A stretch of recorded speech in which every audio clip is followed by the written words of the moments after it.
പരിശുദ്ധ പരമദിവ്യകാരുണ്യത്തിന് എന്നേരവും ആരാധനയും സ്തുതിയും പുകഴ്ചയും ഉണ്ടായിരിക്കട്ടെ. പരിശുദ്ധ പരമദിവ്യകാരുണ്യത്തിന് എന്നേരവും ആരാധനയും സ്തുതിയും പുകഴ്ചയും ഉണ്ടായിരിക്കട്ടെ.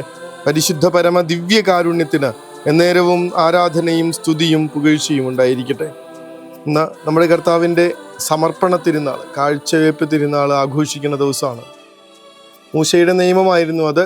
കുഞ്ഞുങ്ങൾ ജനിച്ച ശേഷം 40-ാം ദിവസം കർത്താവിനെ ദേവാലയത്തിൽ സമർപ്പിക്കണം.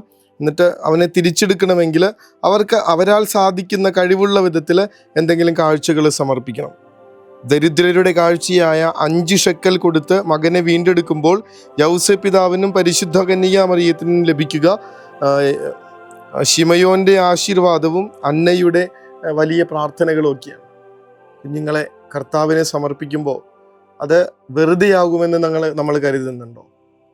നീയോ കുഞ്ഞെ അത്യുന്നതൻ്റെ പ്രവാചകനെന്ന് വിളിക്കപ്പെടുമെന്ന് പറഞ്ഞ് സഖറിയാസാണ് സ്നാപക യോഹന്നാൻ, ഈ കുഞ്ഞ് സ്നാപക യോഹന്നാനെ കർത്താവിങ്കിലേക്ക് സമർപ്പിക്കുക. വേറൊന്നിനുമല്ല, ദൈവത്തിൻ്റെ പ്രവാചകനായി നീ മാറും എന്ന് പറഞ്ഞിട്ട് ദൈവത്തിന് തന്നെ സമർപ്പിക്കുകയാണ്. ഈ കുഞ്ഞിൻ്റെ ഭാവി എന്തായിരുന്നു? കൊല്ലപ്പെടുന്നുണ്ട്. പക്ഷേ ആലോചിച്ച് നോക്കണം, ഈ കത്തോലിക്ക സഭയിലെ ഏറ്റവും മുൻപന്തിയിൽ നിൽക്കുന്ന ഒരു വിശുദ്ധനായിട്ട് അദ്ദേഹം ഇന്നും നമ്മുടെ ഹൃദയത്തിൽ ജീവിക്കുന്നുണ്ട്. എന്തൊരു ധൈര്യമായിരുന്നു ഈ കുഞ്ഞിനെന്ന് കാണണം.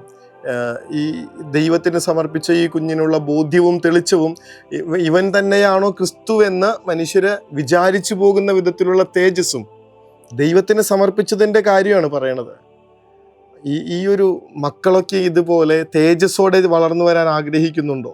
കർത്താവിൻ്റെ സമർപ്പണ തിരുനാളിൽ നമുക്ക് വേറെ ഒന്നും പറയാനായിട്ടില്ല. കർത്താവിനെ സമർപ്പിച്ചു, അവിടുത്തെ നിയമത്തിനനുസരിച്ചാണ് സമർപ്പിച്ചത്. സമർപ്പിക്കുമ്പോൾ തന്നെ ഈ ഒരു കുഞ്ഞിനെ കുറിച്ച് ശിമയോൻ വിളിച്ചു പറയുന്ന കാര്യങ്ങൾ, ഹന്ന പറയുന്ന, എല്ലാവരോടും സംസാരിക്കുന്ന കാര്യങ്ങൾ, അത് കർത്താവിൻ്റെ വരാനിരിക്കുന്ന ജീവിതത്തെക്കുറിച്ചുള്ള കാര്യങ്ങളാണ്. ഇവിടെ ചോദ്യം ഇതാണ്: കർത്താവിനെ മാതാപിതാക്കൾ ദേവാലയത്തിൽ സമർപ്പിച്ചതുപോലെ നമ്മുടെ മക്കളെ നമുക്ക് ദൈവത്തിന് സമർപ്പിക്കാൻ പറ്റുമോ? കിട്ടാൻ പോകുന്ന ഏറ്റവും വലിയൊരു കാര്യം എന്ന് വെച്ചാൽ ഇതുപോലെ അവരെ തേജസ്സുള്ള മക്കളായിരിക്കും. ദൈവത്തിനായിട്ട് കൊടുത്തിരിക്കുന്ന മക്കളാണെങ്കിൽ അവർ ദൈവത്തെ ഓർമ്മിപ്പിക്കുന്ന വിധത്തിൽ, ഇവൻ തന്നെയോ ക്രിസ്തു, അവർ ദൈവത്തെ ഓർമ്മിപ്പിക്കുന്ന വിധത്തിൽ തേജസ്സോടും പ്രഭയോടും കൂടെ ജീവിക്കും. ഈ ലോകത്തെ പേടിയില്ലാതെ ഭയപ്പെടാതെ അവർ സ്വർഗത്തിന് വേണ്ടി നിലപാടെടുക്കുന്ന മക്കളായി ജീവിക്കും. ഒരു ഖലീൽ ജിബ്രാന്റെ ഒരു കഥയുണ്ട്, ഒരു കവിതയുണ്ട്. ഇങ്ങനെ ദേവാലയത്തിൻ്റെ പടവിൽ ഈ കുഞ്ഞിനെ കൊണ്ടുപോയിട്ട് വെക്കുന്ന നാടോടിയായിട്ടുള്ളൊരു സ്ത്രീ, അവർ ഇങ്ങനെ ഈ കൽപ്പടവിൽ വെച്ചിട്ട് അവർ മടങ്ങിപ്പോകുമ്പോൾ ഇവർ ചോദിക്കുന്നുണ്ട്, മറ്റേ സാധാരണ അമ്മമാര്, വീടുകളിലേക്ക് താമസിക്കുന്ന അമ്മമാർ ചോദിക്കുന്നുണ്ട്, നീ എന്താണ് ഈ കാണിക്കുന്നത്? ഈ കുഞ്ഞിനെ ഈ ദേവാലയ പടവിൽ വെച്ചുകൊണ്ട് പോയാൽ ഏതെങ്കിലും വന്യമൃഗങ്ങൾ വന്ന് ഇതിനെ കടിച്ചെടുത്തുകൊണ്ട് പോവില്ലേ? അല്ലെങ്കിൽ ഇത്രയ്ക്ക് തണുത്തുറഞ്ഞു പോകുന്ന സമയങ്ങളാണ്, മഞ്ഞുറഞ്ഞ് നിന്റെ കൊച്ചു കുഞ്ഞ് മരിച്ചു പോവില്ലേ? ആ സ്ത്രീ പറയുന്നുണ്ട്, ഇല്ല, എൻ്റെ കുഞ്ഞിനെ ഒരു വന്യമൃഗവും ആക്രമിക്കില്ല, എൻ്റെ കുഞ്ഞിനെ ഒരു മഞ്ഞും കവർന്നെടുക്കില്ല, കാരണം ഞാൻ അവനെ സമർപ്പിച്ചിരിക്കുന്നത് എൻ്റെ ദൈവത്തിൻ്റെ പടവിലാണ്, എൻ്റെ ദൈവത്തിൻ്റെ പാദത്തിങ്കലാണ് ഞാൻ സമർപ്പിച്ചേക്കണേ. ഈ ഒരു ഉറപ്പ് കിട്ടും നമുക്ക് കർത്താവിങ്കിലേക്ക് സമർപ്പിച്ചാൽ.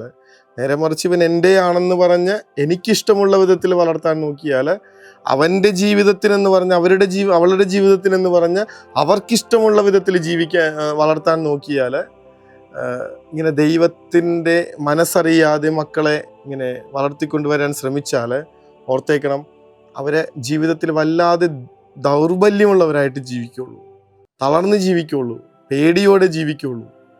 ലോകത്തിൻ്റെതായ മനുഷ്യരെങ്ങനെയാണ് സ്വർഗത്തിൻ്റെ സ്വന്തമായിട്ട് മാറാനായിട്ട് സാധിക്കുക?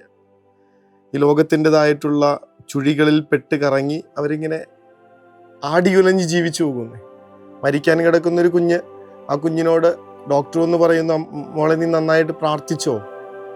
ആ കൊച്ച് തൊട്ട് അടുത്തിരിക്കുന്ന അമ്മയെ നിസ്സഹായതയോടെ നോക്കിയിട്ട് പറയുന്നുണ്ട്, അമ്മ നിങ്ങളെന്നെ ഒരുപാട് കാര്യങ്ങൾ പഠിപ്പിച്ചിട്ടുണ്ട്, നന്നായിട്ട് വരയ്ക്കാൻ, നന്നായിട്ട് ഡാൻസ് ചെയ്യാൻ, നന്നായിട്ട് പാചകം ചെയ്യാൻ, നന്നായിട്ട് പാട്ട് പാടാൻ.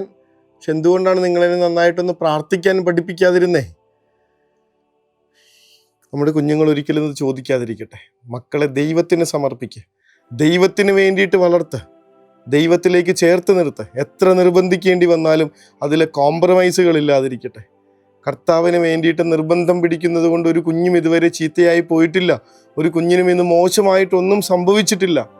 നമ്മുടെ മക്കളെ ദൈവത്തിങ്കിലേക്ക് സമർപ്പിക്കാനായിട്ടുള്ള ഓർമ്മപ്പെടുത്തലുമായിട്ടാണ് തിരുനാൾ വരണേ. തങ്ങളുടെ മകൻ ദൈവപുത്രനാണെന്ന് അറിഞ്ഞിട്ട് പോലും പരിശുദ്ധ മാതാവും വിശുദ്ധ യൗസേപ്പിതാവും അവനെ ദേവാലയത്തിൽ കൊണ്ടുപോയി കാഴ്ചവെക്കുന്നത് കാണണല്ലേ. എന്തൊരു ആശ്രയത്വമാണെന്ന് നോക്കണം. നമ്മുടെ മക്കളെയൊക്കെ ഇങ്ങനെ സമർപ്പിച്ച് നമ്മൾ പ്രാർത്ഥിക്കാറുണ്ട്. അവർക്ക് നല്ലതുണ്ടാവാൻ വേണ്ടി മാത്രം പ്രാർത്ഥിച്ചിട്ട് നമ്മൾ തിരിച്ചു പോകും. നമ്മൾ മക്കൾക്ക് വേണ്ടിയിട്ടുള്ള പ്രാർത്ഥനയുമായിട്ട് കർത്താവിൻ്റെ അടുത്ത് ചെല്ലണത് കർത്താവിനെ ഭാരമേൽപ്പിക്കാൻ വേണ്ടിയിട്ടാണ്. ഭാരമേൽപ്പിക്കാൻ വേണ്ടിയിട്ട്. ഈ കുഞ്ഞുങ്ങളുടെ കാര്യം നോക്കിക്കോളണേ എന്ന് പറഞ്ഞിട്ട് ഒരുപാട് കാര്യങ്ങൾ അവർക്ക് വേണ്ടി ആവശ്യപ്പെട്ടിട്ട് നമ്മൾ തിരിച്ചു പോരും. ഒരിക്കലും ഈ കുഞ്ഞ് ഈശോയെ നിന്റെ സ്വന്തമായി ഇരുന്നോട്ടെ എന്ന് പറയാറില്ല. നിന്റേതായിട്ട് അവൻ വളരണേന്നും അതിനുവേണ്ടി അനുഗ്രഹിക്കണേന്ന് പ്രാർത്ഥിക്കാറില്ല. നിനക്കിഷ്ടമുള്ളത് മാത്രം ചെയ്യട്ടെ എന്ന് പ്രാർത്ഥിക്കാറില്ല. മക്കളെ ദൈവത്തിന് സമർപ്പിക്കുക. അവനിങ്കിലേക്ക് കൊടുത്തിട്ടുള്ള കുഞ്ഞുങ്ങളൊന്നും ഒരിടത്തേക്കും ഇടറിപ്പോവില്ല. ഒരിടത്തും അവർ തളർന്നും വീഴില്ല. തമ്പുരാനെ, ഞങ്ങളുടെ കുഞ്ഞുങ്ങളെ സമർപ്പിച്ചുകൊണ്ട് പരിപൂർണമായി മക്കളെ എല്ലാവരെയും അങ്ങയുടെ കരങ്ങളിലേക്ക് ഏൽപ്പിച്ചു കൊടുത്തുകൊണ്ട് അങ്ങയുടെ ആശീർവാദത്തിനായി അവരെ അങ്ങയുടെ കരങ്ങളിലേക്ക് ഏൽപ്പിച്ചു തന്നുകൊണ്ട് ഞങ്ങൾ അവിടുത്തെ ആശീർവാദം ഞങ്ങളുടെ മക്കൾക്ക് നൽകണമേ. അവരെ ബലപ്പെടുത്തണമേ. അവരെ എന്നും അങ്ങയുടെ സ്വന്തമാക്കി ചേർത്ത്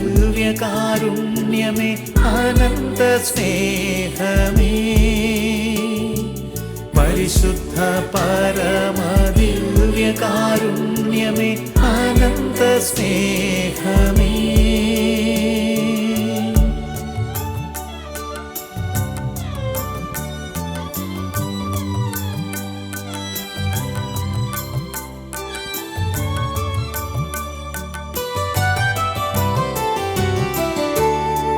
പരിശുദ്ധ പരമ ദിവ്യകാരുണ്യത്തിന് എന്നേരവും ആരാധനയും സ്തുതിയും പുകഴ്ചയും ഉണ്ടായിരിക്കട്ടെ. പരിശുദ്ധ പരമ ദിവ്യകാരുണ്യത്തിന് എന്നേരവും ആരാധനയും സ്തുതിയും പുകഴ്ചയും ഉണ്ടായിരിക്കട്ടെ. പരിശുദ്ധ പരമ ദിവ്യകാരുണ്യത്തിന് എന്നേരവും ആരാധനയും സ്തുതിയും പുകഴ്ചയും ഉണ്ടായിരിക്കട്ടെ. കർത്താവേ, ഈ രാത്രി ഞങ്ങൾ ഉറക്കത്തിലേക്ക് പോകുമ്പോൾ ഞങ്ങളുടെ മക്കളെ ഞങ്ങൾ അങ്ങയുടെ കരങ്ങളിലേക്ക് സമർപ്പിക്കുന്നു. അവർ ഞങ്ങളുടെ മക്കളല്ല, അങ്ങയുടെ മക്കളാണ്. അവർ ഞങ്ങളുടെ സ്വന്തമായിരിക്കേണ്ടവരല്ല, അങ്ങയുടെ സ്വന്തമായിരിക്കേണ്ടവരാണ്. ഈ രാത്രി ഞങ്ങളില്ലാതായാലും കർത്താവെ, അങ്ങയുടെ സ്വന്തമായിട്ട് അവരെന്നും ജീവിക്കാൻ വേണ്ട കൃപ തരണമേ എന്ന്. ഒരിക്കലും ഞങ്ങൾ അവരെ ഞങ്ങളുടേതായിട്ട് ചേർത്ത് പിടിക്കാതെ അങ്ങയിലേക്ക് ചേർത്ത് വെച്ചുകൊണ്ട് ഉറക്കത്തിലേക്ക് പോകുന്നു. അവരെ നോക്കണമേ, സഹായിക്കണമേ, സ്വന്തമാക്കണമേ. കരുണതൻ കയർ പിടിച്ച് നയിച്ചിടും സ്നേഹമേ, ദിവ്യകാരുണ്യ സ്നേഹമേ, പരിശുദ്ധ സ്നേഹമേ, പരിശുദ്ധ പരമദിവ്യകാരുണ്യമേ അനന്ത സ്നേഹമേ, പരിശുദ്ധ പരമദിവ്യകാരുണ്യ